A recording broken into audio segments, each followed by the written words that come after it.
Hi friends, எல்லாருக்கும் வணக்கம். நம்ம இன்றைக்கி இலக்கணம் தான் பார்க்க போகிறோம். இலக்கணத்தில் திணை தான் பார்க்க போகிறோம். திணை 2 வகைப்படும். ஒன்று அகத்திணை, இன்னொன்று புறத்திணை. நம்ம இப்போது அகத்திணை மட்டும்தான் பார்க்க போகிறோம். நெக்ஸ்ட் வீடியோவில் தான் புறத்திணை பார்ப்போம். ஸோ வீடியோ ஸ்கிப் பண்ணாமல் எல்லோரும் கண்டினியூவாக பாருங்கள். அண்ட் தென் வீடியோ சப்ஸ்கிரைப் பண்ணிவிட்டு ஆல் நோட்டிஃபிகேஷனை கிளிக் பண்ணிக்கோங்க. அப்போ தான் நம்ம போடுற வீடியோ உங்களுக்கு டெய்லி ரிசீவ் ஆகும். ஓகேங்களா? இப்போ அகத்திணை பார்த்துடலாம். அகத்திணை 7 வகைப்படும். அந்த 7 வகையான திணை என்னென்னு பார்க்கவுமா?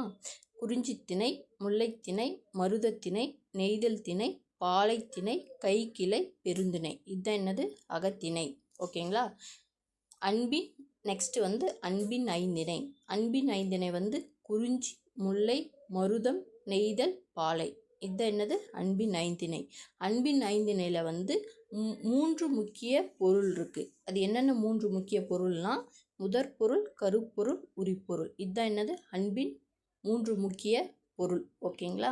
இதுதான் என்னது? அகத்திணை.